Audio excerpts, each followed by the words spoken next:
Hi guys! Welcome back. This is Gisela Channel, and for today's video guys, andito tayo sa store and ayan guys, nag-restock tayo. So anyway guys, hindi to restock kasi wala, first time natin nagkaroon ng stock nito guys, no. So first time yung mga ahinti dito guys na pumunta kasi yung mga dating ahinti daw ay nawala. Nasisante din sila guys dahil nga sa hindi ko alam.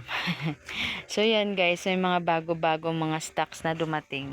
Makikita nyo na parami yung ating pag purchase. Hindi naman purchase guys, hindi pa sa ngayon babayaran. So inutang na lang natin. Chiki yan guys. So yan yung mga distributor na pumunta ngayon sa atin. So ito yung mga bagong ating mga stocks na i-purchase, restocking natin ngayon. Ibang produkto na naman. So Jackal Food Marketing, ganon. So meron tayong open BO din sila guys, no. Yes, ito guys, restocking na to sa isang kasi kumuha na tayo noong nakaraang pagpunta nilang nakaraang buwan. So tagal lang sila dumating dahil iba naman yung ahinti nila ngayon. Kaya nga nawala. So ito yung mga bagong stocks natin guys, no. Ito siya. Ayan. So katagalan to guys, nakikita ko sa mga mall pero hindi ko ito nabinta pa dito dahil hindi ko pa to na try guys. So nagtry lang ako ng 10 pack.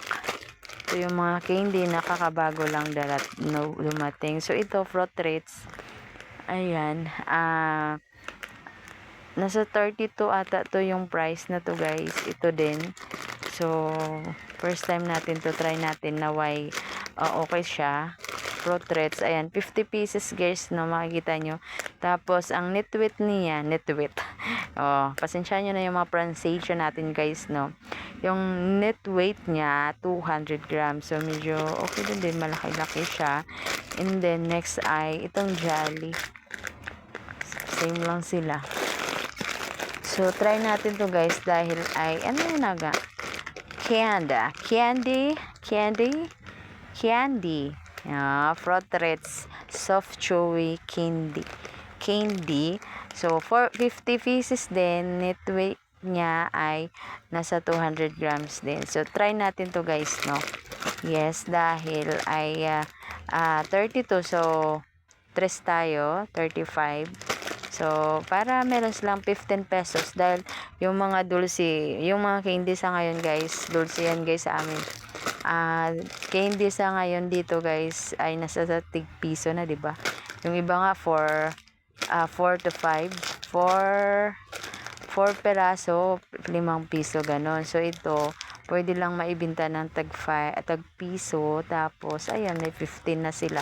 So try natin kasi kakabago lang natin mag-try nito. So open natin ng another box guys na yung iba naman yung laman. So i-check natin to guys, no. So ito yung Jolly Cola Lollipop. So 25 siya guys. So medyo mahal din siya guys, pero ayos lang.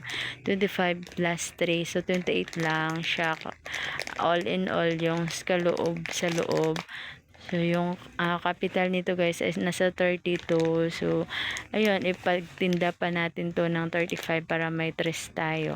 Okay, so try natin to guys. So dalawang case yung aking tinatry ngayong binili ko ba, in order lang pala dahil hindi ko pa na bayadan. Yes, dahil yung term na binigay sa atin ay good news is 15 days. So thank you so much. Ayan, lollipop yun guys, 2 piraso ito siya, ay 2 box ito. Tapos ito, check natin guys, no? Sa mga itaas lang ating itry dahil yung sobrang na sa ilalim.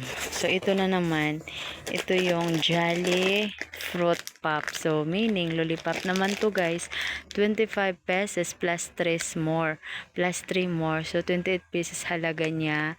Ang sa loob siya, ang sa loob. Tapos yung halaga niya ay 32 Tapos, ibenta natin to ng 35 also. Lollipop siya guys, nasa loob. So, medyo malaki-laki yung pagkabilog ng lollipop na to. So, kaya may kamahalan. Pero, ayos lang.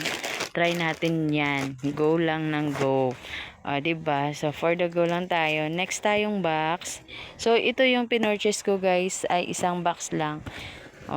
Marami pa yan sa lalim, pero iba't iba na yung, pero sa itaas lang natin to guys gagawin. Guys, sobra naman yung sa ilalim pa. Dito na lang tayo sa menthol candy.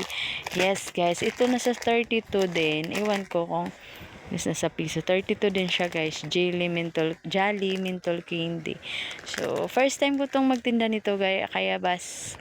Kaya baka naman mag-click to, pero kung hindi, so one purchase lang tayo, ayaw na natin yan, paubos na natin yan. Nagtatry lang talaga ako guys, ganyan kasi ako guys, pag may bago, ayan, try lang natin para for the go. Ganyan talaga, hindi natin iniitsupura yung mga bagong product na sa tingin natin ay makakabenta din tayo at makakakita, 'di ba? So, for the go na lang, ganyan. So, ganyan talaga, guys.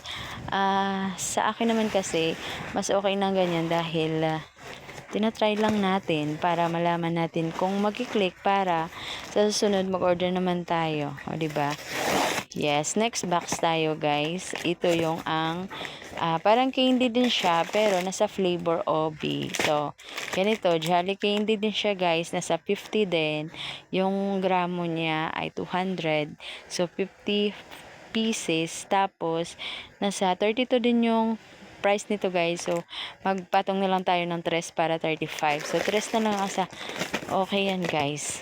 O, diba? So, yung halaga niyan ay okay lang kasi nasa 50 pesos din siya. 50 pesos, so meaning may titig 15 per pack. So mas malaki yung kita ng natin, yung customer natin kaysa sa atin. So next box tayo. Ito guys, medyo maliit siya guys. Maliit yung bilog ng lollipop na to. So, medyo mura lang siya kasi yung nito guys ay 26. Yung capital nito is 26. So, 24. So, binibinta lang natin to ng 25. 28. So, may 3 din tayo na pinatong. 4. 24. Kasi guys, yung yung may point pa siya. Nasa 25 na siya to. So, gawa natin, pagpatong natin ng 3. So, 28 na siya. So, nasa 28 pieces din siya guys. Kaso, yung gramo nito guys ay na 6.5 lang siya. So, medyo maliit siya talaga. Kaya, nag-try din ako. So, medyo mura siya. Nasa 28 lang. Pabinta na natin. So, yung isa ng mga Jolly Cola Pop ay nasa 35. So, ganon. Ito naman guys, ayan, tagal-tagal ako nang hindi nakapag-mall para mag-shopping nito ay guys, no, pagbili-bili nito doon sa city. So, hindi talaga ako bumili. So, buti na lang may dala ngayon yung delivery. So, tagal pa ng expiration. Nasa June 2027 pa siya. So, nagkuha na lang tayo. Kuha na lang tayo guys. Kahit 5 lang siya. Yes, ang capital nito guys, every boxes, small boxes, ito per pack ay nasa 6 packs, tapos every boxes nito ay nasa 18 yung price nito guys. So, ganon siya. So, try natin to. Is raisins to guys, California seedless. So, mas okay to siya guys kasi nasa boxes na siya. Tapos, maganda siya tingnan. So, ito guys, kumuha naman din ako kahit meron pa ako doon. Kasi iba naman tong Don Frank Gulaman. So, andyan naman sa atin yung Master Gulaman at saka Sophie Gulaman. So, nagtry tayo ng bago. So, ito kasi guys, nagtry lang ako. Per box ay 133 yung box. So, 10 pouches sa loob. So, meaning, nasa 13.33 lang yung capital nito every sachet dito. So, kaso guys, pero, akala ko nga, ma-expire na siya. Pero, hindi pa pala siya guys, ma-expire. Kasi, nasa buy one take one. So, ginagrab ko na lang yung opportunity. Tapos, hindi ko dinamihan. Nag-try lang ako kasi nga, hindi dito kasi maganda sa ating, pwesto, walang, ayan, kasi matagal pa siya guys, May 15, 2029, yung, ano siya, unflavored yellow color siya guys. So, nasa buy one take one. So, yung ating nabili ay ito lang siya, yung isa. Tapos, ito ay nasa free na siya guys. So, meaning, medyo maliit lang yung ano siya, nasa 60 plus lang yung box nito. Oo. Nasa ganun kasi, nasa 60 bucks or, yes, so, more than, malapit sa 70 yung box nito kasi buy one, take one. So, check mo ko muna, nag-grab lang ako, check ko muna kung kailan yung expiration date. Kumuha lang talaga ako. Ito yung orange color, unflavored din siya guys, best gulaman, powder. Powder siya guys, Don Frank yung pangalan niya. So, ganon. So, check lang natin yung expiration dahil yung yellow naka-check na tayo. So, May pa siya guys. Ganyan. So, hindi talaga lahat. Kasi yung iba, buy one take one, malapit na yung pasukan. Buy one take one, malapit na yung birthday niya or pagtatapos niya. Best. So, ito guys, check natin yung orange. So, ito kung makakita natin, best before July 19, 2028. So, ito guys, 2029. So, ito 2028 na naman siya. So, medyo malapit-lapit siya talaga. Pero ayos lang.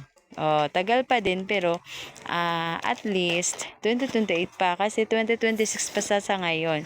Ayan, tingnan natin baka kasi yung isang box ay malapit na siya. Hindi naman natin alam. Oo, kasi bago nga sa atin kaya kailangan nating i-check muna yung mga expiration date. Yes, July pa din and 2028 siya. Ganon. Tagal pa man. Okay.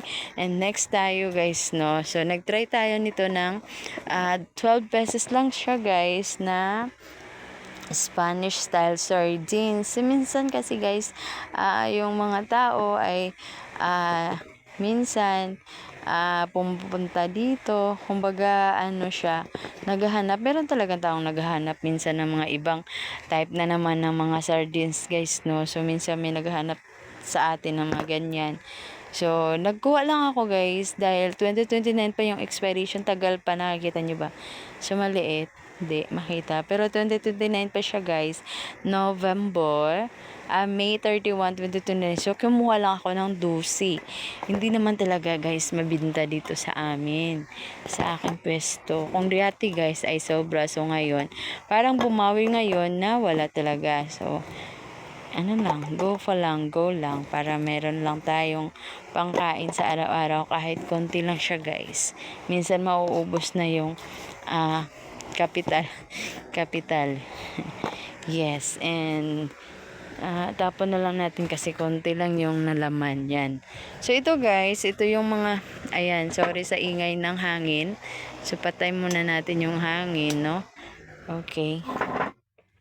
So, ito ya guys, yung mga in-order na itong kakabago lang. So, good news guys, tayo ay binigyan din ng 15 days.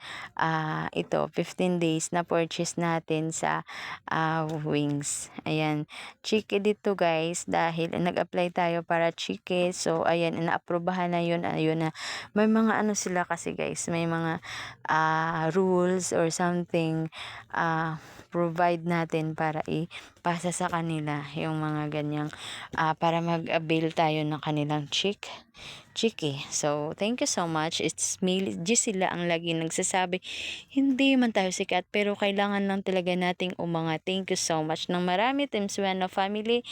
Yan guys, comment kayo sa baba for playback. Bye!